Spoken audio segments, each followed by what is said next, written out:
Welcome in to the TWMP Daily. I'm Scott Faughn. We are on our 2-week off-year hiatus from television, but we're here on MissouriTimes.com with Rudy, Veit, the Warrior of Wardsville, the man, the pro-life, pro-gun, spine of steel champion. Thank you so much for joining us, bud. My pleasure. It's great to always get a chance to talk to people and let them know where I'm at. And we have the Oracle of the Republican Party, the Master of Central Missouri, John Ratliff. Thank you for making the time. Thanks for having me. How's the toddler? He is a 2-foot terrorist. So he gets it honestly. Oh yeah. I mean, you can't say he don't come by it right. Every time he does something terrible, my wife points out to me, that's definitely you. Well, yeah. I mean, you got to claim him if he's being a terrorist. We had like a deep argument yesterday between a buffalo and a water buffalo, and he was very convinced that he was right. And boy, that just sounds like arguing with you. Yeah. I found arguing with you at some point. I realized you're enjoying it, and it gets me frustrated. He could have been a lawyer, couldn't he? Yep. Before we get off kids, I gave it one plug-in for my granddaughter. Absolutely. She could come in from Kansas City, or Independence, and went to the Miller County Fair with me, and they were selling the hogs by the pound, the steers by the pound, and the goats and sheep by the head. Mm-hmm. And she's very talkative people. She's talking to these ladies in the back and says, if they're selling just the head, what do they do with the rest of the animal? Well, if you see just the head of the sheep poking through the fence in Butler County, that's what we call a good time. You know, them sheep don't get too curious through that fence where I'm from. So let's talk a little politics, and let's talk a little legislating maybe first. Session wrapped up. What were you happy with? Well, certainly, it was a tough decision. We had to make a Kansas City Chiefs and Royals decision, one way or the other, to get off dead center. Oh, I got it. Can I give you my prediction? Frank White. I think when you get older, you start to reflect on your life and realize the things you've done that were wrong and you want to atone for them, like being a part of the terrorist attack, the 10/26/85 terror attack. And I applaud Frank White so much. He is willing to support a measure to keep the Chiefs and get rid of the Royals. And I just, Mr. White, I just salute your leadership. I think that is the exact right decision. What do you think? Well, the Royals weren't staying in Clay County anyway, or in Jackson County. Yeah, good. Do you think you can get them in, like, Oregon or something? No, they'll go next door. Yeah, see you. I mean, you should send them a few boxes, pack their stuff. Well, at least you get good seats at the Royals game because you have a lot of space to get them. You do have a lot. You can stretch out. I brought a picnic blanket, the one I went to, and, we had pretty much the whole section to ourselves. Somebody hit a foul ball, and I thought, well, I could chase it, but I just figured I'd wait till I got another beer. It wasn't nobody going to be around there. I watched a tumbleweed blow through. It was kind of weird, odd place. I tell you what, though, Kaufman is a very pretty AAA ballpark. It is a beautiful park. I went on my way up to Kansas City. I had $2 in Kansas City. I'm going to the ball game, pick them up, and the guy with tickets called, said somebody else already took them. I called down to the head office and said, you got any tickets, the good tickets? They said, where do you want them? You want to be in the dugout? You want pitch in anything? I one time had somebody break into my car when I was at a bar, I'll be honest with you, in Independence, and I looked around, they didn't take it. They left me 4 Royals tickets right there on the dash. I was like, geez. Anyhow, well, that is what it is. But what about regular size? Give me something good that happened. Well, the situation in St. Louis, we needed that because of economic events. I kind of agree with you. And we had some the utility bill. There's pros and cons in it. It had some good things in it. I got some buddies on the police force in St. Louis. They're in the union, but they're not business managers. They're not high up in the union. And the shot in the arm that was to them, I underestimated how much of a morale boost that was to those guys. That was, and I know morale boost, and you can argue. Look, I'm a local control guy personally, but obviously this problem is bad, and it does in many ways. I mean, if we're going to be honest, if you're going to build a road in Butler County, St. Louis pays part of the freight on it. They just do. We don't like to admit it, but it's the truth. And to me, the folks that are very pro on a theoretical level, I agree. You shouldn't be taking over folks' police departments. I am a very strong believer in local control, but it's there's rules and there's ways. Sometimes you got to moderate it. Nothing is absolute. I agree with you, and it goes against my natural instincts. But it was so bad. It is so bad that, and I kind of, even after they did it, I'm like, is it really going to matter? But I saw the morale boost in those dudes. And here's the thing, though. I do think this. You all took it over.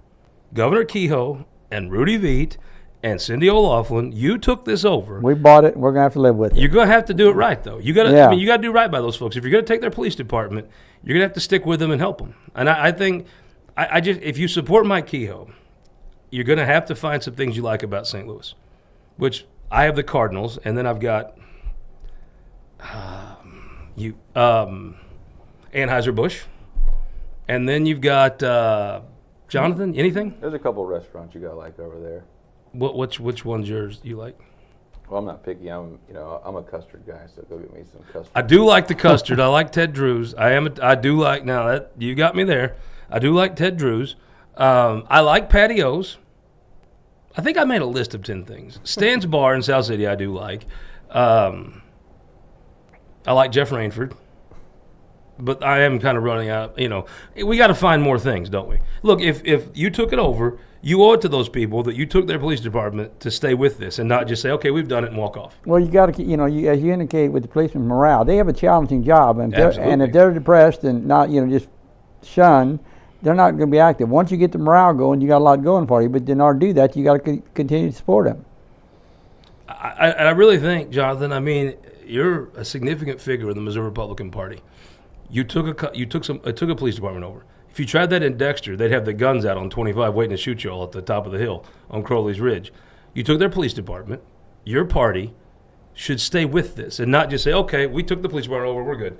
You owe those folks, don't you? Yeah, I think St. Louis is the economic engine of the state Yeah. of Missouri, and I think you can look at where we just lost a grant the other day, right? There's a lot of reasons why where Missouri, if you look back even 50 years ago or 100 years ago, where Missouri was and where it is today, and we've missed a step. And I think a lot of that has to do with St. Louis missing a step. And so what can you do to fix St. Louis? Because Kansas City's doing its part, but a lot of, Kansas City, there's not a lot of east of the river in St. Louis. There's a lot west of the state line in Kansas. Well, there are things east of the river. And now those ladies don't have to pay tax on tips. Exactly. Go get your burger and have a good time. There you go. So we need to make sure that we need to burger, do look at everything. They have a buffet at lunch. Don't act like you we don't. can do to make sure that St. Louis is a thriving community, because it has a huge impact. Okay, no matter but where you are. just said something I've heard a lot of folks from the governor to now you say, sitting in those two chairs. St. Louis is the economic engine of the state. You've decided you can run their police department better than they can. I hate to say it, you're probably right. But you can't just say they're the economic engine of the state, we're taking your police department, and then next session be like, we already fixed that, we did that. You're going to have to stay on this. You own this problem. Yeah, I had a good friend who spent a long time. He was a St. Louis police officer, became a detective, ended his career on Mayor Slay's detail. And I think, I talked to him a lot about this and what he felt. He was a police officer for a long time. He's out of the career now, out of the field now, but he was a huge proponent of this idea. But he also said the same thing, like just taking over is not going to solve St. Louis's problem. Yeah. And so we got to keep investing. Again, you can see, we went through redistricting. Maybe if we follow President Trump's lead, we might be going through redistricting again here pretty soon. But you can see when we were doing that, just the massive loss of population in the city and in the county, even for that matter, and how all that population is moving elsewhere, just not staying in Missouri. And so we need, for our population in the state to grow, we need St. Louis to thrive. And that's fixing the police department, that's fixing crime, that's benefiting economic development. I'm going to put my Dave Marshak hat on. He'll tell you, when there's no more meat on the bone in the city of St. Louis, they come to Jeffco. And they commit crimes in Jefferson County. And they come to Jefferson City even. I know last year there was some cars being broke into, and talking to the sheriff here, and they were saying they were coming from St. Louis. They would come in, hit Columbia, hit Jeff City. And then That's just David Gregory, and he only robs luxury cars. That's probably true. And he's only here for 7 more years. We can make it. Well, he's building castles, so. Is he going to build his castle? I hope he does. Well, he still seems energetic about it. I thought we were the Republican Party that likes money. And I like money and women. I'm a Trump Republican. Good for David Gregory. Build a castle, right? Trump built Mar-a-Lago. It's so bizarre. When did we become anti-money? I'm pro-money. If that makes me a Democrat, I'm a pro-money Democrat. I'll be a Koster Democrat. Won't bother me at all. Well, I've never shied away from making money. Well, I know you ain't. We're going to talk about that in a second. But I do think, you're going to be no matter what happens in the elections, next year you're going to be in the legislature. Going to be back in the I watch legislature. people, when I go to the House, I watch all kinds of those come over to you with a big stack of papers and legislation and say, help me with this. Is it on you as a leader in that chamber to say we have to stick with these people in St. Louis and continue to help them? But once we made that commitment, we have to look at our bills, and a lot of people bring bills over because a lot of times it's some collateral consequences we're looking at. But that's a fact. We took away their right to run their own police department. We owe them an obligation now to correct the situation and get crime under control one way or the other. What a successful session it would be for you all if in 6 months you solve crime in St. Louis and solve the Royals problem in Kansas City. Here's to you. What a great job. I think the crime would be more challenging. I think it'd be better to get rid of the Royals and leave the crime. If you only pick one, I get rid of the Royals. But I also want to thank Susie from Jackson, Missouri. Appreciate this time. Look at this. It's kind of to me. Once the 4th of July is here, I start thinking about the state fair. Once the state fair's here, I think about veto session. Normal folks are thinking about bow season. Look at this big dude. Look at that. That is an absolute. That guy's got his lederhosen on. The real thing I think about after the state fair is Oktoberfest. So that's why I always have that roast and everything, because really usually the next Friday is when Oktoberfest kicks off. And look at that guy, that lederhosen. That's a handsome dude, isn't it? He knows how to dress. He'd fit in out in Wardsville, wouldn't he? You set your agenda much further ahead than what a lot of us do. Yeah, I like to look forward to stuff, mostly drinking, But here, let me switch hats for a second. Let's talk about the state champion Blair Oaks Falcons. Is there a building in Blair Oaks that doesn't have the name Veit on the plaque somewhere? I have looked all over the place. I ain't found one. Blair Oaks has always been a part of my life from when I went to high school there. Yeah. And our family. And I'm proud of what they've accomplished. They have not only excelled in sports, they excel in academics and were their kids in secondary education. And they also adjust to the times. I can remember when Blair Oaks was pushing everybody to go to 4-year college. They're now realizing that, tech schools are valuable places to go. And you see now we had 30-some kids to go to tech school. Of 100-some kids, I think there was only 6 that did not get some type of secondary education. Part of them went to the military, and part of them went right into the union. And we had one lady who kept her own business. She already has 2 businesses started. There were 2 guys I went to high school with. One of them went to tech school. The other one went to college. Got him a 4-year degree. He's real smart. Just ask him. And I saw on Facebook he was the employee of the month for the guy who went to tech school. And I'm like, that ain't what they put on the brochures, but that's real. Well, tech schools are, it's just society demand of what we would need for employees, and especially with A+ now, you can get 2 years of education. Yeah. And you can transfer to most of the 4-year colleges now. So. But mostly if everything goes right for you in life, you can play for Ted LePage and the Blair Oaks Falcons, right? And that's more important. You can go to college, whatever, but we need to bring home a championship. Well, you got to admit, Ted LePage has done a wonderful job there. He left and came back and took it right back over. I'll tell you, it shocked me. They should have had Jim Jones on that big Blue Ribbon Education Commission. If you want to know how to actually do it and turn the school around and make it the best in the state, I'd go ask the guy that did it. Yeah, he would be great on there. They did get Matt Davis on there, and he's a wonderful guy. I like Casey Wasser. Look, but truthfully, It's the Thalhuber Commission. Thalhuber's head. I mean, we're going to talk about the Senate here next, but I mean, putting Thalhuber on there was a big deal. I mean, Thalhuber is legit smart. Like, I know a lot of smart people, then I know Thalhuber.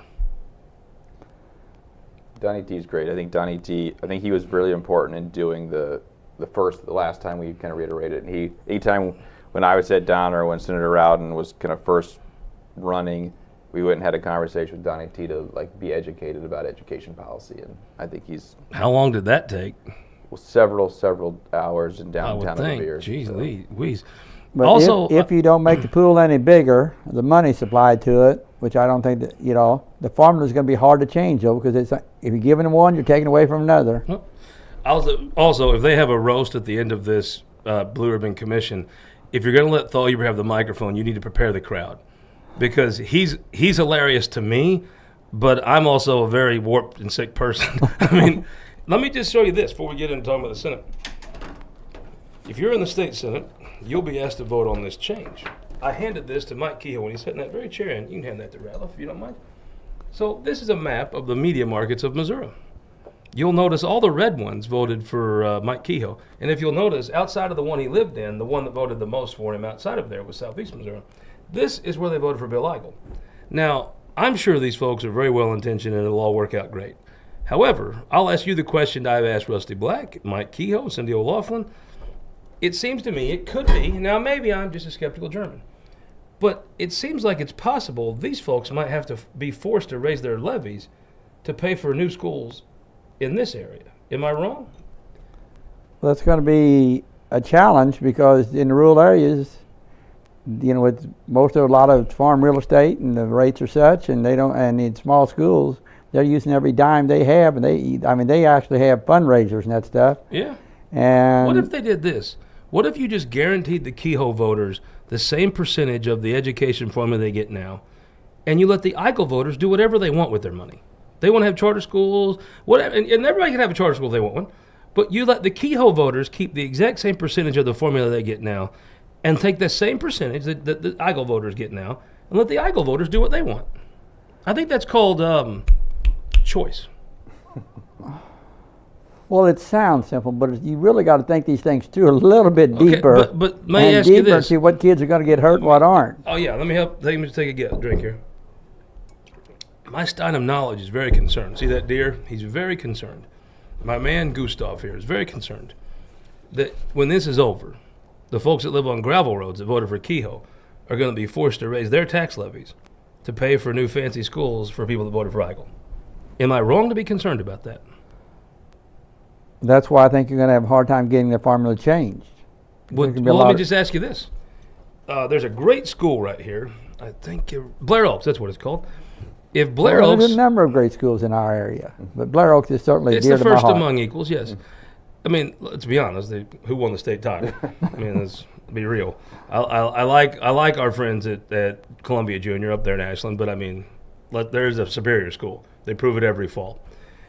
If whatever Blair Oaks gets of the formula now, if they're going to be cut, will you vote for this?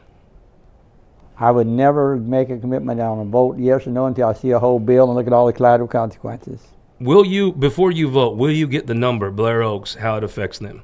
Yes, I will see how it affects Blair Oaks. I will see how it affects all the school districts around my district. And I also will look for how it's going to affect the opportunity for everybody to get an education, not just a few. Well, you're thin, you're in shape. If Ted LePage bought you a new pair of sneakers, could you stand on the Senate floor and say, no, you're not screwing my people? It wouldn't have to do anything to do with a pair of sneakers. It'd be because that's what the bill is, the effect of the bill. All right, let's talk about politics. If you want, you can take that home if you want.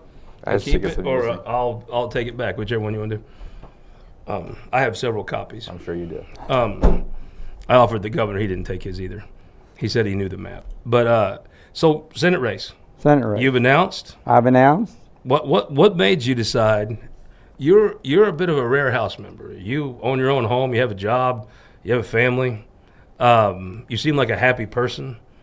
Why did you choose to continue your career in politics? You could have done other things. Well, for one, as I said, I believe I was at the point in my life that I was not wanting to retire, and I also believe I had time and talent and treasure to give back. And that's what I went to the legislature with the last 8 years, making that commitment to give time, talent, and treasure, and not try to get caught up in politics so much that every vote means, well, if I vote this way, I'll lose a vote. If I vote this way, I make somebody else happy. And so I tried to remind myself every day, just do the right thing. Easier said than done. Yeah, it is hard. And you have everybody leaning on you and offering you, you can have this if you do this, or we're going to do this if you do that. You do have to have a backbone, right? Well, either have one, keep it straight, or don't have any. So you're going to run for Senate. What made you decide to jump in? Well, after up there 8 years, I mean, it's been a learning experience. There's been so many contacts you've made, understanding the system. Again, people in my district have paid my salary for 8 years, and so they paid for me. The legislature was a learning experience. They paid for me to get a better education, and I owe it back to them, at least to give them the opportunity to see if they want to keep me there. All right, so when did you actually make the jump? When did you actually jump? When did you make the announcement?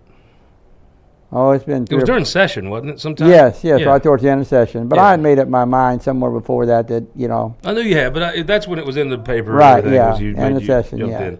So, obviously, gosh, what is it? It's, 9 months till filing? Something like that? Yeah, it's way ahead of time. So, well, for a Senate race, you got to. You could jump in late sometimes in the right situation. In a House race, you can jump in. But in a Senate race, it takes some planning. Well, because it's a fairly large district, and you don't know everybody in all your whole district, and you got to have time to get out with different, you now have 5 counties versus 1. Yep. And so you take time to get to know the people. Now, fortunately, particularly in Miller, Morgan, and Montauk, I've worked a lot in those counties just as a lawyer and going to 4-H fairs and all this stuff and parish picnics for years. But in Camden County, that's a very large area, and I need to get down there and see what their concerns are. Being Catholic's a big deal in this district. I mean, it's a very high, one of the higher percentage of districts that's Catholic, right? We have a lot of Catholics. It's nice to have something in common with but folks, we have you know what I mean? we have a lot of Christians too. Well, I'm saying it's kind of nice to have something. It's easier to talk hogs, dogs, and logs if the old boy you're talking to owns a dog and you do too, right? A whole lot easier, yes. So you're in this race now. 9 months out, you could have all kinds of people announce and jump in. There will be a number of people jump in for whatever reason. We got to have a lake person. Somebody from the lake will run. Well, there'll be a couple from the lake, yeah. Those suburban weirdos retire down there, so one of those people will do it. But there are I've had a lot of contacts at the lake already, and there are a lot of people who just want someone to go up there and do the right thing and not be out on the extreme end of the radical end of the party. So let me ask you this. Knowing that a lot of folks could jump in, a lot of things could happen. Are you in this race? Will you be filing in February? I made a commitment when I filed I was going to be in the race. I will be in the race. I made my own personal financial commitment. I won't get to that second, but you're in this race. I'm in this race, and I have every intention of winning. Now, you have guys, where were you at when Onder ran for Senate in 2014? Were you all involved in that? It was Vicky, it was Onder, it was Gashenberger. Mm-hmm. I was PD of HRCC. Okay, so I've heard Gashenberger may run. I like Chuck. He retired to the lake. He may run, and I hope he does. I think he'd be fine. Chuck mortgaged his house, or he had something, and put $250,000 in that race, and didn't spend it. And now you see, frequently, candidates will put money into the race, and at the end of the race, they'll have pretty much that left over to pay themselves back, which, again, it's a strategy, it's a tactic. I assume it's because the more money you have, the easier it is to raise money, you look viable. Everybody wants to give it to a winner, right? I think used to it was viable, that it was a bluff. You try to bluff people out. I think anymore, it's worn out. The seed money, because they know it's not a thing. And so you got to make sure, if you're going to put money in, you have to honestly be more aggressive in spending it, so that way you're clear that I'm going to spend the money. It's not just bluff money. It's really in there. So since 14, that would be 6 election cycles coming up, counting the one next summer.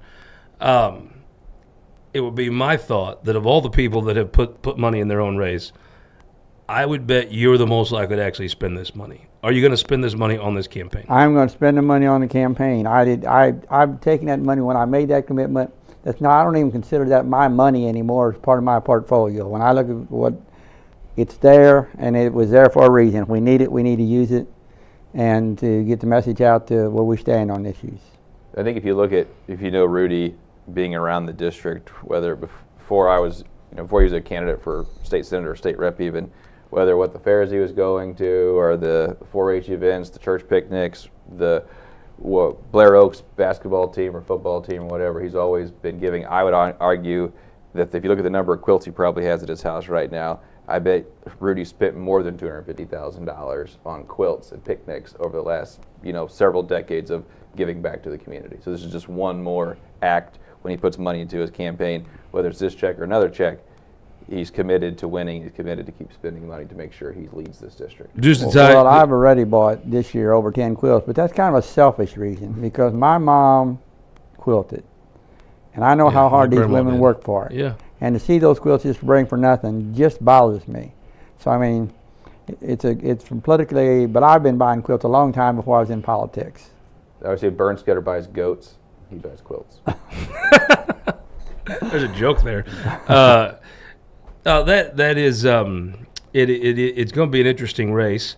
But the two questions: number one, the folks when you file, are you announced? Are you in this? And then two, so if we bet a beer at the end of this race, if we bet a beer that next state fair you'll have spent this money, and I bet you didn't, and you bet you did, I'd be buying you a beer, right? Right. I mean, I bought it Eldon Ray this year at Tuscumbia. Now, sometimes it isn't much. It was just chickens and rabbits. No, chickens and ham. God, you had Rocky Miller to put up with, too, at Tuscumbia. God bless you. He's an interesting person. The old Indian outlaw. All right, so how do you win this race, John? I mean, here's my thought. As a person that lives in Jeff City, you got about, was it 53, 47, Jeff City, Montauk throws in with Jeff City to Lake area split? Yeah, I think so. Last time we saw in the Burns Getter race, Montauk, Miller, Morgan, Cole voted together. Camden voted, a lot different. That was right after redistricting. All of Miller voted with Jeff City? Yep. Yeah, but you got to think, so Congressman Luke DeMeyer, who was, came out at Rudy's kickoff and endorsed Rudy. That's a big get. Yeah, he came. Obviously, he represented this area forever. How's he doing? He's doing great. He is living his best life right now. I think he gets to see all the problems that are happening in D.C. and realizes that he's happier to spend time with his grandkids, watching Saney win some base or softball tournaments and go hang out at the lake. Well, he's just a good man. Well, you need to bring him on because he's a different person. He actually seems like he's happy. Oh, yeah. Well, I will, yeah. I went at the ball games with him. He's relaxed. I truthfully could not think higher of anyone than I do Blaine Luke DeMeyer.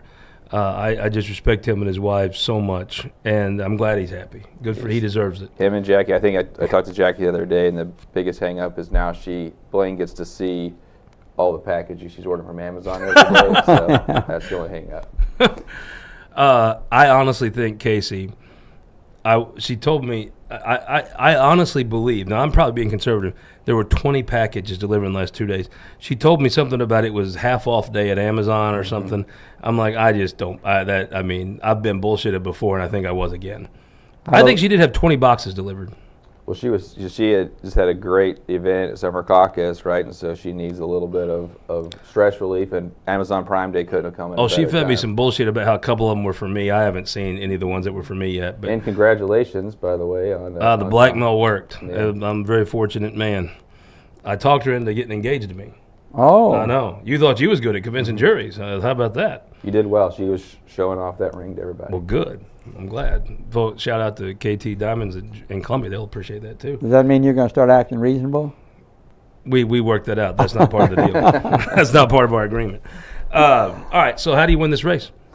Again, right now, Rudy's already secured the support of Senator Burns Getter, was at his kickoff and supports him. We've got the rest of the incumbents in the area. Representative Haley is supporting his effort. Representative Griffith is supporting him.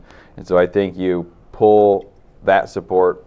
Right now it's a long time till filing. That's an eternity in politics. It's about 7 months. And I would say there's 4 races in a campaign. You got first day of filing, last day of filing, August and November.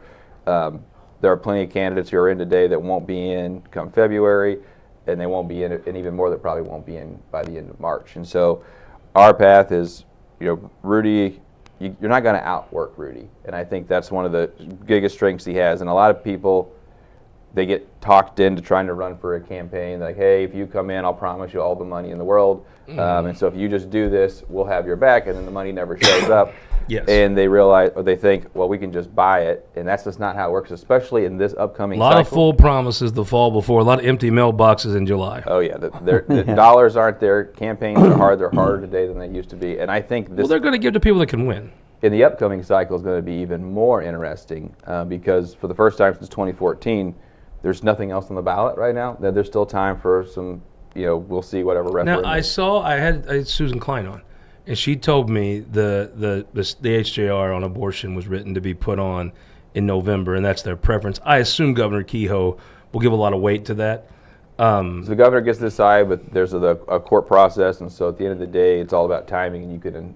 Why would he want to not? I mean, there's a reason they want that. They said they did polling and stuff. Yeah, and the bigger part is I don't, like we saw last cycle even, there's a way to do it, but for the most part, that doesn't drive turnout. It just changes the conversation that's happening, but people aren't motivated. The people that are motivated to go vote on that issue are probably already going to vote anyway. Yeah, that's right. Not changing anything. And so there's not a lot of reason. We saw again in 2014, there was not a lot of reason for people to show up and vote. We had lower turnout than normal, and the generic ballot followed in that November. I think it's going to be equally as true in August this time, unless some new big referendum comes up that we're not aware of yet. So knowing that, it's going to come down to operation and your connection. And I think Rudy, both being here in this kind of while it's a big area, it's a kind of a tight-knit community that he's been in forever his entire life. I think that's a strength, and then you just got to go work it. Build a better organization, and having the congressman's support, the senator's support, the rest of the reps' support, and having run this area for a long time, I feel pretty confident we're going to swipe the floor with anybody. See, my role, I see it as just getting out with the people and working the crowds and getting my opinions out there and seeing what their needs are. This big organization stuff. Well, you got somebody for that. That's yeah, Johnson's you got a guy route. that's proven to be able to do that. Do you concern, though, as three Cole County folks, if you have 2-3 candidates from Cole County and one from the Lake, I mean, that to me, if you get close to filing and you have 2, really 3 Cole Countyans in the race, if I'm from the Lake, I'm in. That makes my decision for me. You know, that's how. Right? Remember when Larry Robach won? Yeah. Yeah, I think if you look, though, no offense to former Representative Gashenberger, but he's not a Lake person. He's someone who moved to the Lake. And he doesn't have that I'm angry, suburban, crazy. Yeah, that's just not Chuck. Representative Thomas, while she represented the Lake for a little bit, is from Columbia as well, and so there's not really a Lake person. The Lake's changed a lot. When we were doing redistricting, I talked a lot to the congressman about what the Lake used to be and what it is now, and so there's a lot. But Representative Vernetti is being very, very helpful. He's new down there, and his work is working. You going down to his thing tomorrow? Yep, working. He's got a phone call. He's got to deal with him today. So he's been very, very helpful, and I think the big thing is Rudy's already been to several events at the Lake. We're not taking that for granted. He's not running as the Cole County candidate. He's running. I've been to as the several candidate events for at the Lake state. myself this summer, but they really haven't been political. Well, you got engaged at the Lake, right? I So, did, yeah. There you go. Got a good luck charm for me. So we plan on being down there a lot. Again, I think there's a lot of connections, and there's a lot of different communities, and I think the Lake has been, they split. Used to they were in the 16th, now they're in the 6th, and so they want to be heard and want to have a home, and I think we're focusing very much on making sure they have a home in this campaign. Yeah, but in reality, if it's one Lake person, they're going to do well. So I think it's important to define what a Lake person is. Ike Skelton, if he's out of trouble, I think is a very serious if candidate. he's not a felon by that time, I'd be surprised. But if he's not a felon, felons become TV show hosts and presidents now. That's an interesting approach. And so I think. Well, here's the thing all about I Ike. know is we cannot in our campaign make Camden feel like they're going to be a stepchild if we get elected. The same way as when I had part of Miller County. I probably spent more time per person in Miller County just because they needed more attention because they felt like they had been ignored for years. And I feel like Ike Skelton, though, I agree with him. The government has no right to take your license plate just from driving down the road. None at all. The government has too much money if they got time for that. Mm-hmm. You need just cut. But I also think there's ways to go about things, and that wasn't the way. I've heard John Beckett may or may not jump in. But if I'm a person at the Lake of any prominence, I feel like that's an opportunity. I think if one gets in at the Lake, you'll get 3 in. Oh, well, that'll take care of that then, right? Yeah, solve that pretty quick. All right, so you feel good about you're in? Your I'm money's in, gone? and I felt good with my first meeting with the. Your wife understands that money's gone? Or yeah. Are we breaking news to her now? No, she's. She even got him some new suits the other day, so he's a changing man. Well, that's it. Okay, then it's I over. mean, she's What buying about clothes. your seat? Your seat has the Cole County, most of the county. Who's going to replace you? That I don't know. There's still discussions out there, but Now, Vic Rackers says he's running. Yeah. Then did Logan Gratz? I heard he was thinking about it, but I have not seen him. Logan Gratz has told me he is not running. It feels like I think Logan would be a very good asset to the state of Missouri if he ran. But everybody's got the right time, right? It's Right. the right time in people's lives. And he and I talked. He has a child. He has a business he's trying to develop, and I'm telling you, it takes He's a good businessman. Yeah, and he needs to develop it, and it takes a lot of time up there, It's and you got to can't be do right. everything. I've seen Jonathan. You've seen more than I have, but I've watched a lot of folks. They rush to get elected, and you really it's a suburb thing because in the rural area folks, but Logan's got that wonderful name his father and him have crafted. And his grandfather. I mean, he's got a lot of advantages to run, but he also has skill. 100%. I think Logan would be a great asset to the state of Missouri if he were to serve in public office. But I watched this not more in suburban areas. Folks rush to get elected, and then they're having to run home to get the check, to put it in the bank, to make the mortgage, and they've got kids, and they're not able to really put their full time in, or they put their full time into politics, and their family suffers, their business suffers. I always tell folks that come here, I'm very fortunate. Some folks will reach out before they announce. And I've always told them, get your money where you can afford to do this, get your family where you have the time to do this, and you'll be so much better at it, and you'll succeed so much more if your life's in a good place. Because this is a tough on people's lives. And you have to work at it. I mean, I realized that I didn't want to give up my time with my grandkids. And so what I don't do is I don't go to Alaska fishing. I don't go to Montana elk hunting and some of those things. I just take those off the list. So you can spend you can spend your time with your constituents. You can spend your time at your job and legislature. This guy appreciates that. Mm-hmm. Yeah. But so what? I've heard a name floated out there, who I mean, obviously I assume would be speaker on day one. The state champion football coach of the Blair Oaks Falcons. Is there any way you could get Ted LePage to run? Former American Gladiator. Turbo Ted LePage, would he run? I'd buy him a steak dinner. Yeah. I mean, they'd make him speaker, right? Probably day one. I'm still optimistic that maybe our good friend, who's also running in the 6th right now, will come to his senses and run for the 59th. But if Ted LePage runs, that race is over. But what would that do to our football team? And we he's got to do both. It'd be a demotion to become speaker from football coach of the Falcons. Could he do both? It's off season. Yeah. I mean, if he had to take some time off from the legislature to prepare for spring practice, I mean, duh. He would be okay with missing those votes. Of course. I mean, there's whatever. He's a speaker, just adjourn for spring practice. I would love to see him go for it. I mean, but if he runs, that thing's over. Oh, if that thing is over, there's nobody. He doesn't have to campaign, really, right? I think that'd be a wonderful thing for the state of Missouri. Almost wonderful as United Fiber, our sponsors up in the great Northwest, the best rural broadband in Missouri, and the folks at the Courtyard by Marriott. You're running for office, so I can't ask you.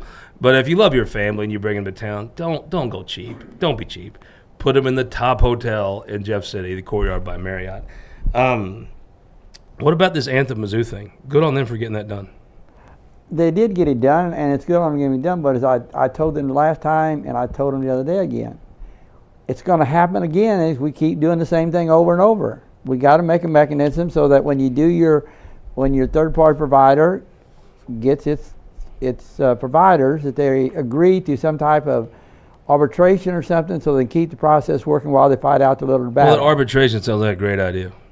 That would have solved this problem. Well, I mean, every great idea has probably got some collateral consequences. Of course it does. I haven't thought it through, but we got to start thinking outside the box because this is going to happen every year. Okay, but here's the thing. I don't know anything about it's very complicated, and you can lose me quick.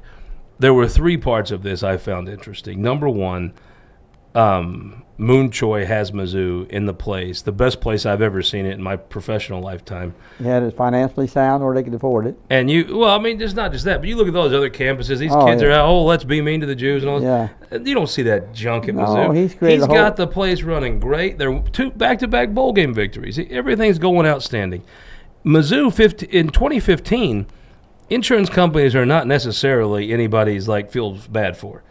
I think I would have sided with an insurance company over Mizzou in 2015. I mean, it was a dumpster fire. No one would be associated with that thing. It was a wreck. He's come in there and put that thing in a place. I think everybody was by default on Mizzou's side simply because he's got the place and he's got the campus and the brand Mizzou. Let me get my man out here. The brand Mizzou is now popular. People want to be affiliated with it. I remember a time when people was like, oh, Mizzou, no way. It's a different world, and I credit Moon Choi, I credit Dusty Schneiders. That team has turned that place around, or they're a powerhouse. That is one difference. The second difference is Anthem, I think, was in for a bad time.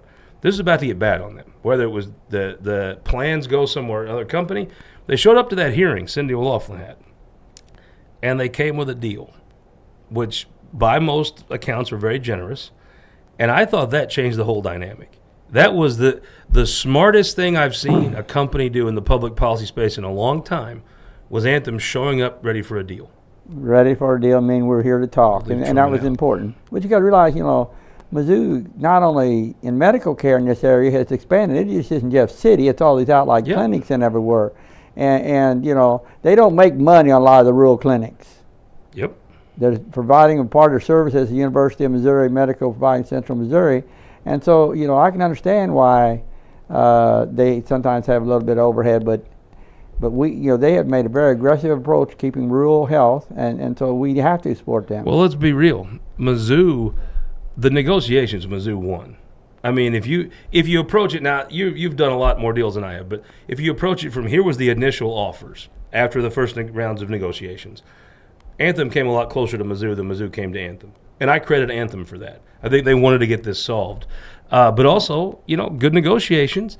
Mizzou came out ahead. There was a time, Mizzou, there was a time 10 years ago, Mizzou would have said, nope, you have to give us 100% of our ask, and we're going to make everyone's life miserable, and we don't care. And they would have been arrogant and elitist, and they would have made this a nightmare.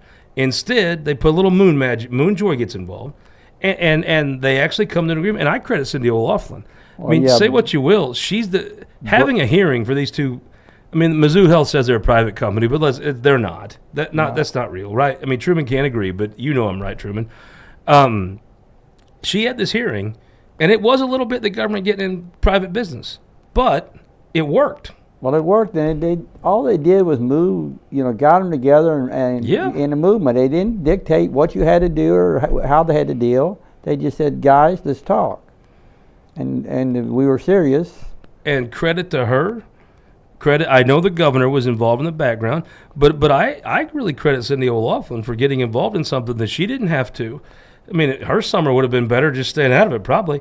Good on her. There's so many positive things about this, but the lasting lesson is Mizzou can flex its muscles now. And by God, it wasn't that long ago when they didn't have any muscles to flex. Well, all my concern is I want them to figure out so it doesn't happen again. We just went through JCMG. We didn't change anything. And there's going to be contracts renewed every year or 2 years. You sound like you ought to run for office. You thought about that? All right, so what we learned here, going back through, we learned hopefully we get rid of the Royals, right? Oh, probably not. Going to make a full faith effort, not just on the police board, but you're going to stick with St. Louis and try to help them with this crime thing going forward. That you're not just saying, here's your change, good luck, see you. No. If we're going to do that, then we should have left them on their own. I agree. If you walk off from them after this, you didn't do right by anybody. You got to stay with them. And that takes some doing because, like you said, tough. Giving up local control is once you cross that line, you have to give serious thought about that. But we made that decision, and we have to live with it. You've been in this race since you filed. You're going to file in February. Going to file in February. That huge chunk of money you've cut loose is gone. It will be spent. Brad Lafardier probably has plans for how to spend it, right? I'm sure he does. That and a lot more. That and hopefully more, but yeah. Mizzou, Ted LePage. Now remember, if he would run, that race is over. That would be a true statement too. You remember one thing about the money. With money comes responsibility, and so I need, just having money sitting in the bank, sitting idle, is not using it wisely. Well, you should tell your fellow members that. We might have a convention center if more folks thought like you. HRCZ had a big night, big week. Fantastic. Casey and Hannah and Leader Riley, they did a fantastic job. I think we set a new off-year record and nearly broke our all-time record of back before we had campaign finance limits and everything else. I mean, it was a great event. They raised a ton of money. Hannah, being just days away from having her new baby, was able to put on a fantastic event. Members were really happy. I think the donors were happy, supporters were happy. I think it was a good event, raised a lot of money. Even in being in St. Louis, wasn't the outcome we wanted for the Cards game, but still a good game. I'll take your word for it. I was banned for having balls. I wasn't allowed to go. It was a good event. Casey and Hannah and Dallas did a good job. And Mizzou Anthem, all's well that ends well, but we got to find a way to stop letting this happen, right? Sure. I mean, good on Weeman, though. I thought they made a good hire in Weeman. Weeman on that consolidated health plan. John has the right personality. He jumped right into the fire. Boy, he did. He didn't get any time to get his stuff organized. No, because I met with him right after he got on, and hammering him. But John has a very good temperament to take. I always felt like John Weeman had a business approach to legislating. He had a way to take folks that were hot and ease them down. And I always admired John's ability to run a cool engine. And we got to keep in mind, Anthem was just a third-party administrator, so the money that's being spent was money that was in the our funds. Yeah. So And we got it taken care of just in time because Hannah's baby's due in a few days, and so perfect time to get it all fixed for her to have an MU baby. There you go. Way to go, bud. Good job. Don't even fall over there. All right, Rudy Veit, thank you so much for the time. I sure appreciate it. Thank you for Hope your as the time. campaign unfolds, you'll come back. Anytime. John Ratliff, always, thank you so much for making the time. What's the shirt? That looks like a designer Capital shirt. It's a Roebuck shirt, so I think one of my vendors got it for me. Look at that. Snappy dresser, ain't he? All right. Thank you guys so much for the time. I appreciate it. We may be back this afternoon with Jake. We don't have that confirmed yet. But if not, we'll be back here. No show Sunday. We'll be back here next week on the TWMP Daily.